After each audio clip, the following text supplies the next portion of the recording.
This program is brought to you by Western Union. Walang palya ang padala.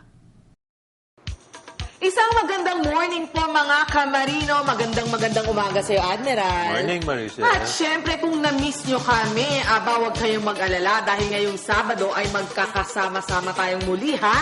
At syempre, marami po kaming ibibigay na istorya sa inyo, di ba? That's right, Maricel. Good morning din sa iyo at sa ating mga kamarino na naglalayag sa iba't ibang karagatan ng mundo. Yun, karagatan talaga, ha? At ngayong araw na ito, mga kamarino, isang masayang kwentuhan ng ating pagsasaluhan at maghahatid kami ng mga kaalamang tiyak na kapupulutan ninyo ng gintong aral. O sige, bago aral, Oo, konting sige. chismis muna. Chismis. Sige, anong chismis? Speaking of gintong aral, Oo, sige. hindi naman masyadong ginto ito. Ito ay ito. trivia. Tanso. Hindi naman. Hindi ganun. Okay, sige. Ano yun? Alam ba niyo mga kamarino, Oo. noong 19th century, Okay. at saka later din, Later. kumakanta ang mga seafarers habang nagtatrabaho sa large merchant ships. Di ba? Yeah. Naglalayag eh. Di ba? Ayun. Ang Kaya tawag? haba-haba ng layag. Ang tawag nila, sea chants. Sea chant.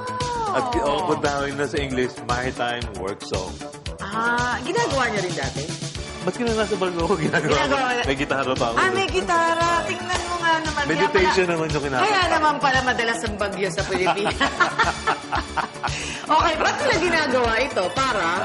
Upang malibang sila. Ayun. At saka gumanggang yung trabaho. Kasi ang daming trabaho sa barko, lalo na kung tagapala ka ng coal.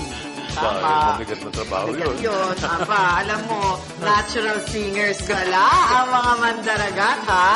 Ay, syempre, magkwento nga kayo, Admiral. May nakilala kaming isang Pinoy seafarer na talaga namang kabilib-bilib ang talento, ha? Sa pagkanta. Oo. At ang pagiging isang marino ang kanyang naging inspirasyon para makasulat ng isang awitin. Aba... Sino yan, ha? Abangan natin yan. Abangan. O, Sige. Kantahan din lang naman ang walang puknat ang hatid natin sa ating mga kamarino. Sa Mariner's Home naman yun. Dito lang. Dito, at sa Malate. Mariner's Home, yung nagpamigay din tayo ng mga prizes at ikinatuwa ng lahat ng mga dumalo. Ito yung mga sa IMAJ at JSU. Wow, exciting! Halina't simulan na po ang ating makabuluhang kantahan. Ano ko ba kwentuhan? Sige, kantahan. Okay. Sa kayo na mga kamarino, all aboard dito sa Yan ang Marino! Kanta ka muna, sir.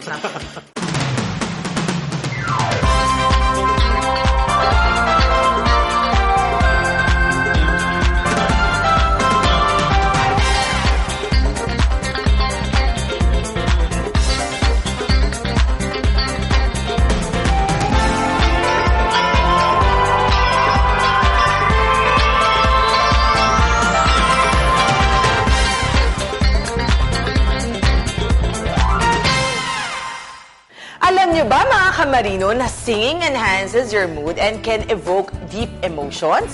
Aba, kaya naman ang aking ibibida sa inyo ay isang marinong magaling umawit. Hindi lamang magaling umawit pero magaling din siyang kompositor. Alamin po natin kung paano nakatulong sa kanya ang kanyang talento sa kanyang paglalayag.